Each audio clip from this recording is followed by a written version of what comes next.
जयमती माता जी की, जैन धर्म की।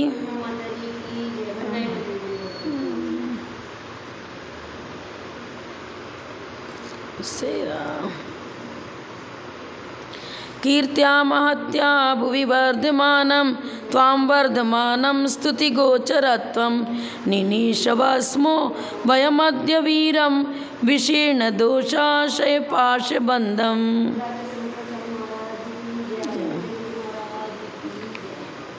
पेज नंबर 74 छोटी पुस्तक से, श्लोक नंबर 55। नाना सदेकात्म समाश्रयं चेत अन्यत्वमद्विष्ट मनात्मनो नो कह क्व विकल्प शून्यत्व मवस्तु नश्चेत तस्मिन् न मेये क्व खलु प्रमाणम्।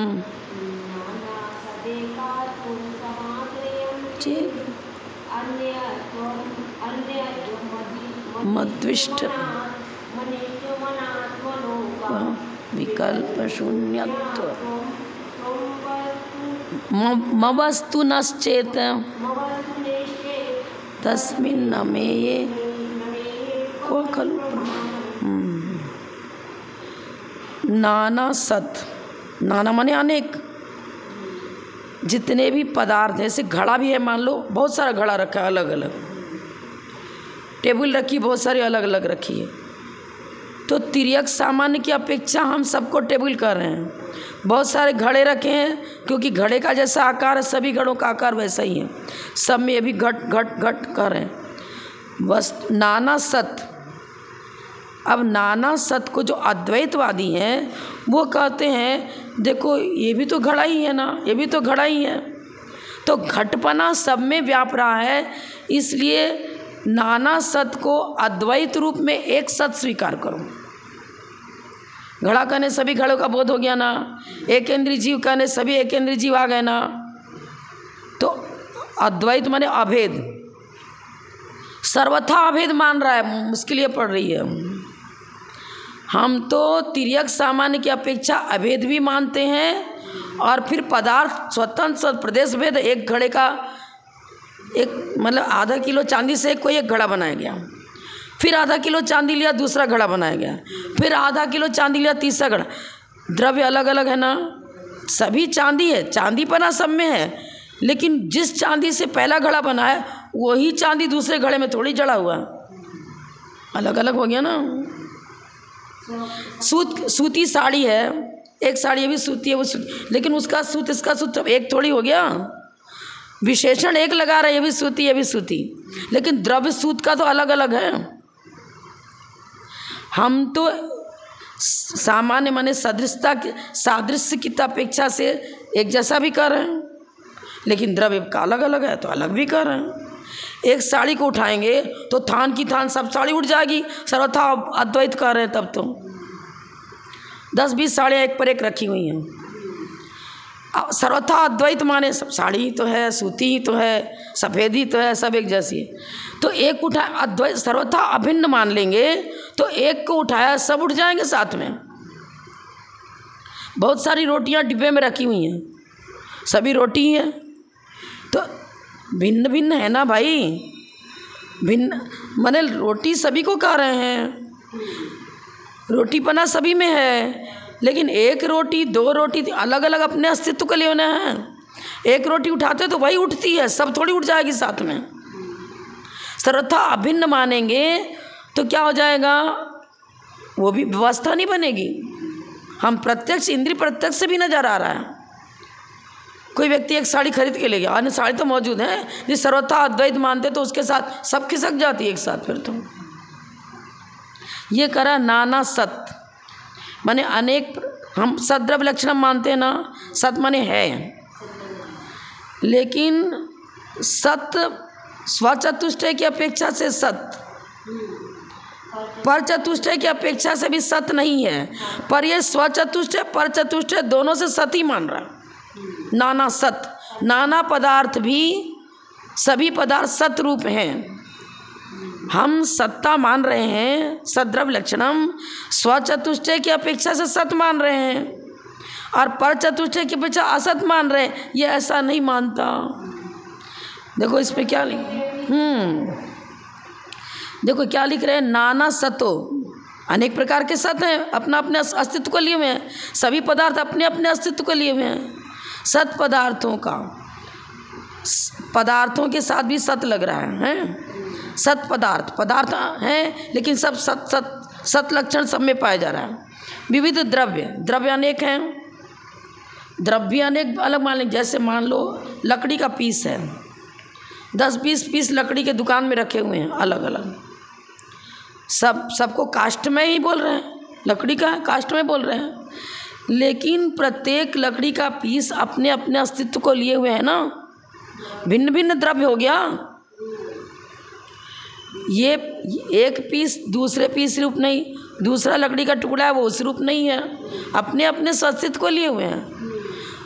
फिर उसको 10 कैसे कहेंगे? यदि एक ही है तो 10 भी कैसे कहेंगे? गिनती में 10 कह रहे हैं, इसका मतलब उनका पृथक पृथक प्रदेश है, अलग है, तब तो कह रहे हैं ना।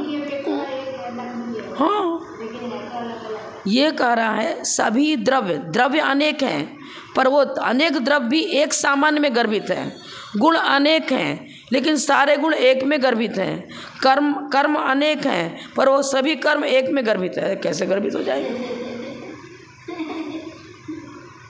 यदि क्रियाओं को भी कर्म कह रहा है मान लो वो, तो क्रियाएं भी अलग अलग हैं। कर्म सब व्यक्ति अपने अपने कार्य में लगा हुआ है। कोई लिखने में लगा है, कोई व्यक्ति कुछ आइटम तैयार कर रहा है, निर्माण कार्य कर उसमें लगा है। तो यदि कर्म ये भी अपने कार्य में, वो भी अपने कार्य में, लेकिन सभी कार्य एक थोड़ी हो गए। एक कुम्हार घड़ा बनाने में लगा है, लकड़ी अपना फर्नीचर बनाने में लगा है, कोई विद्यार्थी है वो शिक्षा से पढ़ रहा है, शिक्षक पढ़ा रहे हैं, पर सभी की अलग अलग कार्य चल रहे हैं। कर्म सबको कर रहे हैं, लेकिन कर्म होने मात्र से उसमें सर्वथा अभेद नहीं बनता। सर्वथा अभेद मत मानो। कर्म कह दिया तो जितने प्रकार कर्म है सब अभेद अद्वैत में, माने कर्माद्वैत, गुणाद्वैत, द्रव्याद्वैत, सदाद्वैत, अद्वैत मान रहा है। हम तो सीधा जैन सिद्धांत में स्पष्ट है, स्वद्र स्वचेत स्वकाल स्वभाव की अपेक्षा से अस्ति सत्य, और पर चतुष्टय की अपेक्षा से नास्ति। ऐसा ही स्वीकार करो, तब तो प्रमाण का विषय बनेगा। हाँ, बन ही रहा है ना, बन रहा है ना अलग अलग। ज्ञानावरण अपना काम करेगा, दर्शनावरण अपना काम करेगा। सर्वथा अभेद मत मानो और सर्वथा भेद मत मानो, सीधा सीधी बात है। तिर्यक सामान्य की अपेक्षा सारे घड़ों को हम घट ही कह रहे हैं। हाँ, कोई चांदी का है, कोई मिट्टी का घड़ा, तो सब में रहा, लेकिन क्वालिटी भी अलग और अपना अपना अस्तित्व है भाई। स्वचतुष्टय से 1-2 घड़ा रखा है, इस घड़े में स्वचतुष्टय की अस्थिपना, पर इसी घड़े में दूसरे घड़े की अपेक्षा नास्तिपना। घड़ा भी अलग अलग है, पृथक तो है, प्रदेश भेद है। हाँ, विविध द्रव्य गुण कर्मों का एक आत्मा एक स्वभाव रूप बताओ। एक स्वभाव बता दिया, अरे एक स्वभाव कैसे हो जाएगा? ठीक है, घड़ा पने की अपेक्षा सदृशता है, बहुत सारी टेबलें रखी हैं, सबको टेबल कह रहे हैं, सदृशता है, लेकिन सर्वथा अभेद मान लो तो हम एक टेबल उठा के लाए, यदि सर्वथा अभेद है तो उसके साथ सारे टेबल उठ के आ जाएंगे फिर तो। एक ब्रह्माद्वैतवाद है, ब्रह्माद्वैतवादी ब्रह्मा जी को मान रहा है, तो फिर एक ब्रह्मा को ही मानो। ये नाना पदार्थ जो दुनिया में दिख रहे हैं,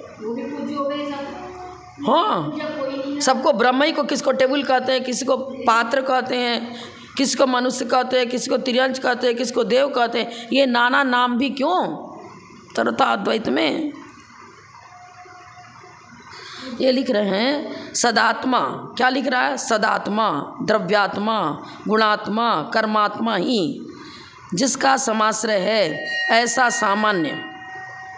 नाना को एक में गर्भित कर रहा है ना, सामान्यवादियों के द्वारा ऐसा माना गया है, उससे ही प्रमाण का विषय बतलाया जाए।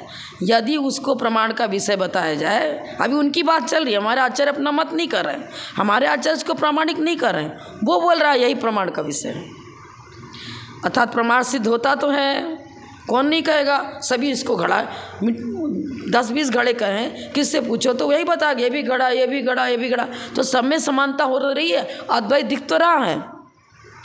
अरे अद्वैत दिख रहा है, सदृशता की अपेक्षा से हम सादृश्यता कर रहे हैं, समानता कर रहे हैं। मूल्य प्रत्येक घड़े का अपना अपना अलग अलग है, एक मिट्टी का, एक चांदी का, एक सोने का। क्वालिटी है ना, और प्रदेश भेद भी है। नाना होते हुए भी एक, नाना होते हुए भी एक है, एक होते हुए भी नाना है। हम तो अनेकांत से सिद्ध कर लेते हैं, पर एकांतवादियों के वहाँ सिद्ध नहीं हो सकता। यह कहा जाए, यदि यह कहा जाए, मतलब अन्य मत का ही चल रहा है, कहा जाए कि सत्ता सामान्य का समाश्रय एक सदात्मा। सत्ता सामान्य ले लिया हमने, सत्ता सामान्य कोरा सत्ता सामान्य मत मानो। अस्तित्व, वस्तुत्व, प्रमेयत्व, अगुलघुत्व, प्रदेशत्व आदि सामान्य धर्म है, लेकिन वो सामान्य भी उर्ता सामान्य और तिर्यक सामान्य की अपेक्षा उनकी चर्चा होगी। उर्ता सामान्य में तो एक ही द्रव्य में परिणमन भी हो रहा है, और फिर कहते हैं वही है, वही है, वही है। किसी पिता का एक पुत्र यहाँ खड़ा है, तो बाल्यकाल की उसकी फ़ोटो दिखा रहे, वही तो है। युवावस्था की दिखा रही है, वही है। वृद्धावस्था की दिखा रही है, वही है। ये उर्ता सामान्य एक ही द्रव्य एक है, उसमें हम सामान्य घटित कर रहे हैं। ये और नाना पदार्थ है, उसमें उर्ता सामान्य थोड़ी घटित होगा। जितने नागरिक है जनता में, यदि वो उसी उर्ता सामान्य सब घटित हो जाएंगे तो सब पुत्र ही हो गए उसके पुत्र। और पुत्र भी एक पुत्र दिखा रहा है, अरे नाना जीव एक पुत्र एक में कैसे समाहित हो जाएंगे? नहीं समझ में आया? माने हमारे यहाँ तो नानापना भी है और एक पना भी है। 10-20 व्यक्ति सब अपने अपने बेटे को लेकर आए हैं, पर ये उसका बेटा, ये उसका बेटा, उसका अलग अलग ठहरा रहे हैं ना। पुत्रत्व तो धर्म तो हो रहा है, लेकिन उसके पिता अलग अलग ठहराए जा रहे हैं, और पुत्र भी अपना अपना अस्तित्व लिए हुए अलग अलग है। और ये सत्ता सामान्य का समाश्रय एक सदात्मा। सत्ता सामान्य माने सभी पदार्थ अपने अपने अस्तित्व को लिए हुए हैं, और सारे अस्तित्व को अद्वैतवाद होने के कारण से एक सदात्मा कह रहा है। अद्वैत, सर्वथा अद्वैत मान रहा है ना। सत्ता सामान्य, सत्ता प्रत्येक पदार्थ की अपनी अपनी है, और उसको कह रहा है एक में गर्भित है, अद्वैत, सर्वथा अद्वैत। द्रव्यत्व सामान्य का समाश्रय एक द्रव्यात्मा। अरे द्रव्यत्व गुण सब में पाया जाता है, 6 द्रव्यों में द्रव्यत्वपना है, पर यह द्रव्यत्व सामान्य हम तिर्यक सामान्य की अपेक्षा उसको सामान्य ठहरा रहे हैं। हाँ, मैं एक स्वतंत्र द्रव्य हूँ, आप एक स्वतंत्र द्रव्य हो, स्पष्ट नजर आ रहा है। जिस समय हम मंदिर जाएं, अगर सर्वथा अद्वैत मान लें और आप यहाँ बैठे तो आप मेरे साथ जुड़ जुड़ के वहीं पहुँच जाएगा, तब एक ही हो जाएगा। आकृति अलग है, नाक नक्शा अलग है, आचरण अलग है, गुण धर्म अलग अलग हैं, सर्वथा एक कैसे हो जाएगा? एक जीव द्रव्य माना तो उसमें सभी जीव समाहित हो गए, बोल रहा है। अब लकड़ी का जलना है तो पानी थोड़ी नहीं जल जाएगा। हाँ, एक जीव द्रव्य में सभी जीव सर्वथा अभेद रूप में कैसे गर्भित हो जाएंगे? नहीं हो सकते ना। सत्ता सामान्य का समाश्रय एक सदात्मा, द्रव्यत्व सामान्य का समाश्रय एक द्रव्यात्मा। अद्वैत घटित करना चाह रहा है, नाना में भी अद्वैत घटित कर रहा है। नाना माने अनेक पदार्थ, उन अनेकों में सर्वथा अद्वैत लगा रहा है ना, ये गलत हो रहा है। गुणत्व सामान्य का समाश्रय एक गुणात्मा। ले ज्ञान, दर्शन, सुख, वीर अनेक गुण है, उत्तम, क्षमा, मार्दव आदि चारित्र गुण की पर्याय ये भी गुण है, सब एक कैसे हो जाएंगे? फिर क्रोध के अभाव से, क्रोध के उदयाभाव से क्षमा प्रकट हुआ, मान के उदयाभाव से मार्दव गुण प्रकट कैसे होगा? सर्वथा एक कैसे बन जाएगा? गुणत्व हम गुण सभी को कह रहे हैं, आत्मा के गुण है ये सब, उत्तम, क्षमा आदि आत्मा के गुण है, धर्म है, लेकिन भेद विवक्षा और अभेद दोनों स्वीकार करो। प्रदेश भेद जीव के साथ गुणों का नहीं है, और एक गुण का दूसरे गुण के साथ भी प्रदेश भेद नहीं है। द्रव्याश्रय उसी द्रव्य के आश्रय से है। युक्ति संगत बात करो। सर्वथा अभेद मानोगे तो ना युक्ति बैठती, ना लोक में ही सिद्ध हो रहा है, ना इंद्रिय प्रत्यक्ष से भी सिद्ध नहीं हो रहा है, सिद्ध ही नहीं होता। गुणत्व सामान्य का समाश्रय एक गुणात्मा, कर्मत्व सामान्य का समाश्रय एक कर्मात्मा, अरे कैसे बन जाएगा? हम ज्ञानावरण दर्शनावरण मोहिनी वे सबको कर्म कह रहे हैं, माने तिर्यक सामान्य की अपेक्षा से कर्मत्व माने कर्म संज्ञा सभी के साथ है, लेकिन ज्ञानावरण का काम करेगा, वो ज्ञान गुण को ढकेगा। मोहिनी कर्म उसको उन्मत्त करेगा, दर्शन मोहिनी मिथ्यात्व में ले जाएगा, चारित्र मोहिनी क्रोध मान माया लोभ आदि को जन्म देने वाला। प्रत्येक की अर्थ क्रिया अपनी अपनी है। ज्ञानावरण की अर्थ क्रिया स्वकीय है, दर्शनावरण की अर्थ क्रिया अपनी स्वकीय है। ज्ञानावरण दर्शनावरण का काम नहीं करेगा, दर्शनावरण ज्ञानावरण का काम नहीं करेगा, फिर सर्वथा अद्वैत कैसे होगा? ये कह रहा है कर्मात्मा, जितने कर्म है सब एक में गर्भित हो गए। सर्वथा लिख लो, क्या लिख रहा है? कर्मत्व सामान्य का समाश्रय एक कर्मात्मा। ले कर्मत्व, ये भी कर्म, कर्म सामान्य घटित हो रहा है ना, लेकिन एक कैसे बन जाएगा? 8 के 8 कर्म अपने अपने स्वरूप के लिए है, वो सर्वथा एक कैसे बन जाएंगे? कैसे? सद व्यक्ति, द्रव्य व्यक्ति, गुण व्यक्ति अथवा कर्म व्यक्ति के प्रतिभास काल में प्रमाण से प्रतीत होता है। बोल सत माने व्यक्ति माने अर्थ क्रिया उसकी जब होती है, तो देखो घड़े में भी अर्थ क्रिया क्या है? उस घड़े में भी जल लाते हैं ना, मिट्टी का घड़ा वो भी जल धारण करता ही है, चांदी घड़ा वो भी तो जल धारण कर रहा है, सोने घड़ा जल धारण, तो अर्थ क्रिया भी तो एक, अरे एक नहीं, एक जैसी है, एक नहीं है। एक मान लो तो नल के नीचे एक घड़ा लगाया था, बाकी घड़े खाली रखे थे, तो ये भरा तो सब उसी समय भर जाएंगे सबके सब एक साथ। एक घड़ा भरा, फिर उसको हटाया, फिर उसी नल के दूसरा घड़ा लगाया, अरे एक जैसे सर्वथा एक मत मानो ना। जल धारण करने की योग्यता प्रत्येक घड़ में है, घट में है, लेकिन जिस समय हम एक घड़े में जल डाल रहे हैं, यदि सर्वथा एक मानो तो हम तो उसमें जल डाल नहीं रहे थे, हम तो एक में डाल रहे थे। और तुमने सर्वथा एक मान लिया तो सभी घड़ा एक साथ भर जाएगा, फिर तो अलग अलग भरने की जरूरत ही नहीं पड़ेगी फिर तो। हाँ, व्यक्ति भी होगी तो अपने व्यक्तिकरण माने अर्थ क्रिया उनका होना।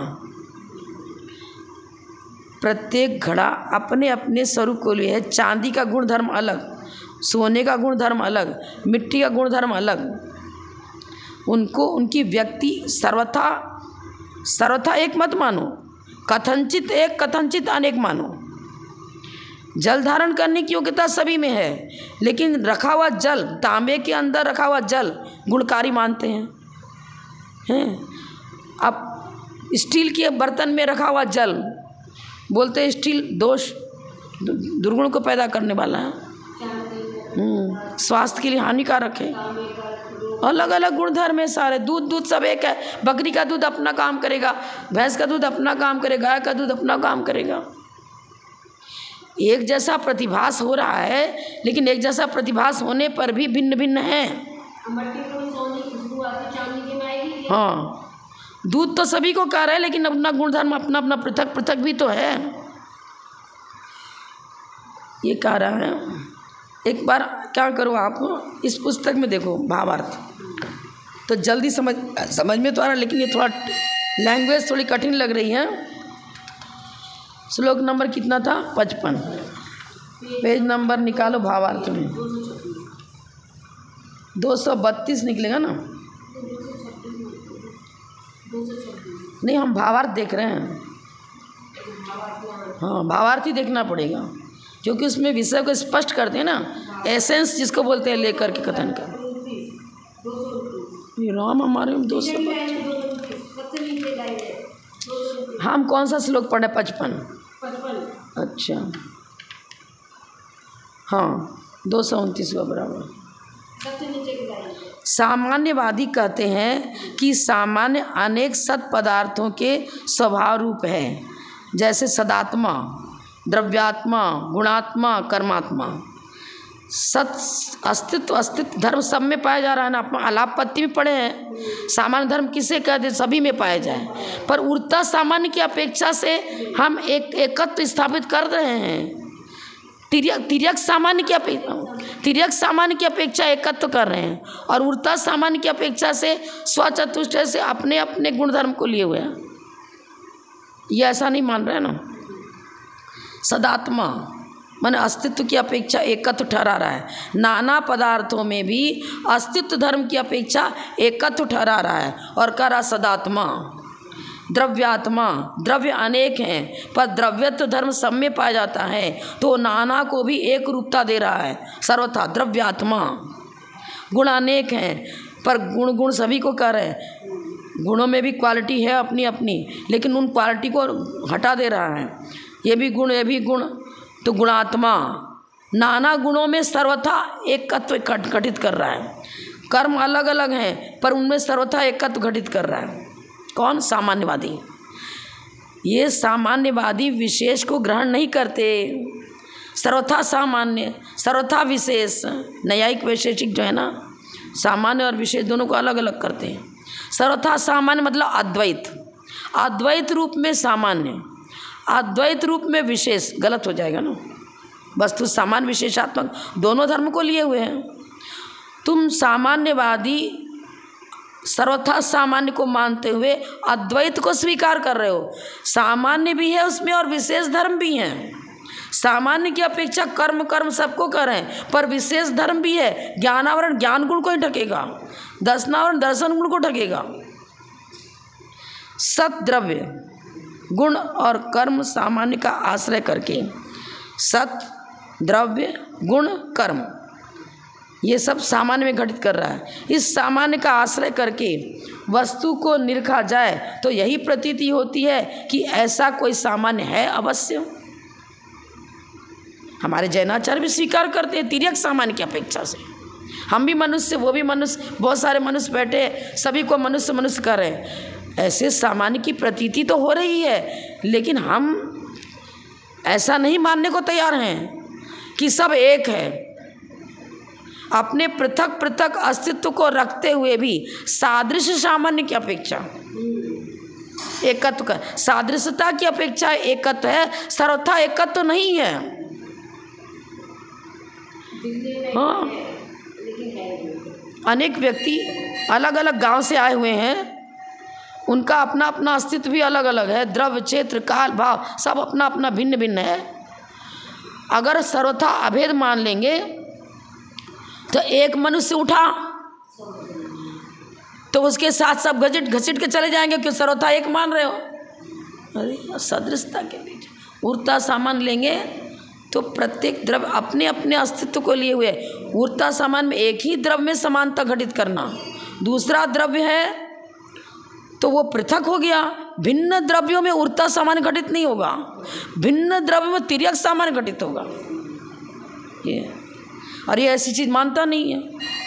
करा प्रतीति होती तो है, यही तो प्रतीति हो रहा है। देखो ये भी मनुष्य है, इसमें मनुष्यत्व है, इसमें मनुष्यत्व है, तो सब एक ऐसी तो प्रतीति हो ही रही है। तो मान लो तुम अद्वैत रूप में सामान्य को मानो बोल रहा है। हमारे आचार्य कर हम अद्वैत रूप में सामान्य को स्वीकार नहीं करते, सर्वथा अद्वैत नहीं मानते। यदि सामान्य वास्तव में तत्व न हो तो इन पदार्थों का, इन नाना प्रकार के विशेषणों में सामान्य का ज्ञान कैसे हो जाएगा? पूछ रहा है, जैनाचार्य से पूछ रहा है। अरे तुम भी तो होते हो ना, देखो सामान्य से सभी को घट कर, तुम भी तो कर, प्रतीति भी ज्ञान में भी यही आ रहा है। ज्ञान में ये चीज़ आ रहा है ना, ये सब घड़ा ही घड़ा है। तो नाना में भी नाना पदार्थ अनेक, लेकिन विशेषण वैसा का वैसा लगा रहे हो। चांदी का घड़ा है, सबको चांदी का घड़ा, चांदी घड़ा ही तो कर रहे हो। 10-20 चांदी घड़े रखे तो चांदी पना ही तो नज़र आ रहा है, सामान ही तो नज़र आ रहा है। अरे नज़र आ रहा है फिर भी क्यों नहीं मानते? कौन बोल रहा? अद्वैतवादी। सामान्यवादियों की इस मान्यता के संबंध में अब आचार्य प्रश्न कर रहे हैं। तुम सामान्यवादियों की इस मान्यता के संबंध में प्रश्न है, क्या प्रश्न है? सामान्य को पृथक तत्व मानने वाले यह बताएं। सामान्य को एक पृथक तत्व ही मान लिया, जैसे हम तत्व मानते हैं ना, जीव भी एक तत्व है, अजीव तत्व, जीव अजीव आश्रम, जीव तत्व अजीव तत्व है। सामान्य को पृथक तत्व, वो सामान्य को ही पृथक तत्व मान रहा है। सामान्य ही एक तत्व है। क्या बोल रहा है? हाँ, हम सामान्य को तत्व नहीं मानते। तत्व का जो भाव से तत्व माने गुण और गुणी दोनों लिए हुए। तत्व में त्व प्रत्यय लगाया, तत्व बन गया, ठीक है, भावाचक संज्ञा बन गई। अगर कोई द्रव्य ही नहीं है तो उसकी विशेषता तत्व के रूप में क्या बताई जाएगी? गुण और गुणी दोनों का समुदाय तत्व होता है। द्रव्य रहित गुण, गुण रहित द्रव्य कहाँ तत्व? हमने तत्व में जीव तत्व लिया ना, तो जीव द्रव्य के अंदर होने वाला तो माने परिणमन भाव, परिणमनशीलता, वो जीवत्व हो गया। पुद्गल द्रव्य है, उसके अंदर होने वाला परिणमन, वो पुद्गल भी अजीव, अजीव तत्व ले लो। अगर द्रव्य का अस्तित्व न मानो, द्रव्य के बिना, विशेष्य के बिना विशेषण कहाँ से आएगा? विशेष्य माने द्रव्य, विशेषण सामान्य स्वीकार करो और विशेष्य को स्वीकार न करते हुए विशेषण को स्वीकार करो, कहाँ बनेगा? हम तो सामान्य को धर्म कह रहे हैं, धर्मी नहीं कह रहे हैं। विशेष धर्म को भी विशेष धर्म कह रहे हैं, धर्मी नहीं कह रहे हैं। सामान्य और विशेष दोनों धर्म हैं और एक ही धर्मी में एक साथ पाए जाते हैं। अद्वैत कहाँ से बनेगा? द्रव्य गुण पर्याय, सर्वथा अद्वैत भी नहीं और सर्वथा द्वैत भी नहीं। गुण पर्याय व द्रव्यम, गुण पर्याय द्रव्य, तीन चीज़ का नाम लिया ना। पर आचार्य फिर व्याख्या करते समय क्या बता रहे हैं? गुण और गुणी में व्याप्य व्यापक भाव अविनाभाव है, यही बता रहे हैं। और कोई भी गुण उसको कुछ ना कुछ पर्याय बनेंगे। जैसे ज्ञान गुण है तो मत ज्ञान सुज्ञान आदि उसकी पर्याय हो गई, तो वो भी तो अविनाभाव को लिए हुए हैं। पर्याय रहित द्रव्य नहीं होता, पर्याय रहित गुण नहीं होता। गुण पर्याय द्रव्य तीनों में, तीनों अपनी अपनी विवक्षा को लिए अभेद भी है और भेद भी है। संज्ञा लक्षण आदि की अपेक्षा भेद, लेकिन प्रदेश भेद नहीं। भेदाभेदात्मक वस्तु मानो। अब कह रहा है सामान्य का ज्ञान होता तो है, क्या बोला है? सामान्य को पृथक तत्व मानने वाले यह बताएं। आचार्य प्रश्न कर रहे हैं, वह सामान्य वस्तु से भिन्न है या अभिन्न है? जैनाचार्य प्रश्न कर रहे हैं, तुम जिस सामान्य को वस्तु रूप में स्वीकार कर रहे हो, आप ये बताओ वह सामान्य धर्म हुआ, वो सामान्य वस्तु से माने पदार्थ से, वह सामान्य वस्तु से भिन्न है या अभिन्न है? जैसे द्रव्यत्व सामान्य से युक्त को द्रव्य माना जाए तो वह सामान्य उस द्रव्य से भिन्न है या अभिन्न है? बताओ। जो भी सामान्य बताया वह अपनी वस्तु से यदि सर्वथा जुदा है, वस्तु से सर्वथा जुदा माने द्रव्य से सामान्य धर्म बिल्कुल अलग। ये यहाँ पर जीव द्रव्य जीव है और उसके अंदर आने वाला ज्ञान गुण इधर बैठा है और जीव यहाँ बैठा है, मतलब अलग। प्रश्न किया, भाई तुम कैसा भेद मान रहे हो? द्रव्य से तुम्हारा सामान्य धर्म सर्वथा पृथक है क्या, भिन्न है क्या? यदि भिन्न नहीं है तो अभिन्न है क्या? क्या है बताओ। द्रव्यत्व सामान्य से युक्त को द्रव्य माना तो वह सामान्य उस द्रव्य से भिन्न है या अभिन्न है? जो भी तुमने सामान्य बताया वह सामान्य, वह अपनी वस्तु से यदि सर्वथा जुदा है तो सामान्य से वस्तु भिन्न हो गई, धर्म से धर्मी भिन्न हो गया। सर्वथा भिन्न मानो तो वस्तु भिन्न हो गई। सत तो सामान्य भिन्न है तो वह तो असत ही है, स्वयं तो सत रहा नहीं। और यदि अभिन्न मानो तो सामान्य का अस्तित्व ही नहीं रहा।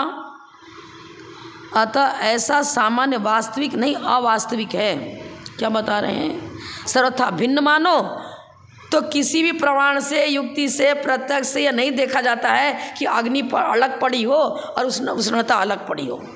अरे अग्नि उसी को कहेंगे, स्वरूप ही उसका जो जलाती है, जिसमें दाहकत्व गुण है। दाहकत्व गुण से रहित अग्नि प्रत्यक्ष में भी, इंद्रिय प्रत्यक्ष से भी नहीं देखी जाती। किसी भी मत वाला ऐसा अग्नि नहीं ठहरा सकता। यदि ठंडी अग्नि से भी दाहकत्व के बिना उसको अग्नि कहते हो तो फिर पका देगी, भोजन पका देगी। दाहकत्व के बिना अग्नि पाक्रिया करेगी क्या? पहले तो दाहकत्व गुण के बिना अग्नि को अग्नि कहेंगी नहीं, अग्नि का भी अस्तित्व समाप्त, और दाहकत्व भी अग्नि के बिना रह नहीं सकता, उसका भी अस्तित्व समाप्त। गुण और गुणी दोनों का अस्तित्व ही समाप्त हो जाएगा सर्वथा अद्वैत मानने पर, तो और सर्वथा भिन्न मानने पर भी। गुण और गुणी को सर्वथा भिन्न मान लिया। आचार्य ने प्रश्न किया ना कि तुम इस सामान्य धर्म को उस द्रव्य से सर्वथा भिन्न मानते हो अर्थात सर्वथा अभिन्न मानते हो। सर्वथा अभिन्नपना भी नहीं ठहरेगा और सर्वथा भिन्नपना भी नहीं ठहरेगा, क्योंकि अग्नि में एक ही थोड़ी चीज़ है, दाहकत्व भी है, प्रकाशकत्व भी है, और उसमें मतलब अग्नि क्या करेगी, पाचकत्व, पचाती है भोजन को, तब वो खाने योग्य होता है, डाइजेस्ट होता है, कच्चा नहीं खा सकते आप। पाचकत्व, और उसमें शुद्ध करने की प्रक्रिया है। 16 ताव से तपा हुआ सोना स्वर्ण शुद्ध हो जाता है, तपा करके हम स्वर्ण को शुद्ध बना लेते हैं। बहुत सारी चीज़ें तपा करके उसके अलग अलग कार्य करते हैं। लोहे को तपाते हैं, इसको पीट के इसको अलग अलग आकार देते हैं। बहुत सारी अर्थ क्रिया है अग्नि के अंदर, एक थोड़ी। फिर सर्वथा अद्वैत कैसे बनेगा? बन ही नहीं सकता, कठिन है। 2-4 लाइन और पढ़ के क्लियर हो गया। वैसे ऐसा सामान्य वास्तविक नहीं, अवास्तविक है आचार्य कर रहे हैं। वस्तुतः सामान्य कोई अलग वस्तु नहीं है। क्या बता रहे हैं? आचार्य जैनाचार्य बोल रहे हैं सामान्य कोई अलग वस्तु नहीं है, पदार्थ नहीं है, उसमें ही हम व्यवहार से, व्यवहार भेद विवक्षा हो गई ना, व्यवहार माने भेद, भेद विवक्षा से एक को सामान्य कहते हैं, एक को विशेष कहते हैं। वस्तु सामान्य विशेषात्मक है, तिर्यक सामान्य, सभी में अनेकों में एक जैसी आकृति दिख रही है, एक जैसा गुणधर्म दिख रहा है तो हम सामान्य कह दिया, पर विशेष भी है। स्वचतुष्ट से अपने अपने स्वद्रव्य स्वच्छेद स्वकाल भाव को लिए हुए, पर चतुष्ट से नास्ती है। सामान्य और विशेष की प्रधानता से किसी वस्तु को समझा करते हैं। किसी भी वस्तु को समझना है तो उसकी समीचीन व्याख्या इन दोनों को सापेक्ष मानते हुए होगी, निरपेक्ष मानते हुए नहीं होगी। सामान्य और विशेष इन दोनों धर्मों को सर्वथा निरपेक्ष मानोगे तो वस्तु तत्व की व्याख्या समीचीन हो ही नहीं पाएगी, नहीं हो सकती। ये चीज़ है, बहुत कठिन है भैया। अब इसी श्लोक को हम पूरा करेंगे, ज़्यादा टाइम हो जाएगा, रहने दें इसको, एक बार फिर कल दोहरा देंगे। विकल्प शून्य तो कह दिया ना। अब ये बौद्ध मत का खंडन नीचे, बौद्ध निर्विकल्प ज्ञान मानता है। प्रत्यक्ष को निर्विकल्प माना था ना, परीक्षा मुख में हमने पढ़ा था। बौद्ध प्रत्यक्ष को निर्विकल्प मानता है। हमारे आचार्य दर्शन और ज्ञान उपयोग की 2 पर्याय बनेंगे, दर्शनोपयोग ज्ञानोपयोग। दर्शनोपयोग निर्विकल्प है, ज्ञानोपयोग सविकल्प है, और बौद्ध मत वाले निर्विकल्प बोलते हैं। अब बौद्ध आके खड़ा हो जाएगा कि हम तो मात्र विशेष को मानते हैं, नष्ट नष्ट नष्ट, पर्याय मात्र पर्याय को मान रहा है ना, द्रव्य के बिना मात्र पर्याय को बन रहा है। अभी 2 लाइन की चर्चा हुई है और 2 लाइन की पूरी नहीं हुई है, बहुत गहरा है ना अर्थ, रहने दो, हो नहीं पाएगा, आधा घंटा पूरा और लग जाएगा इसमें, तब होगा।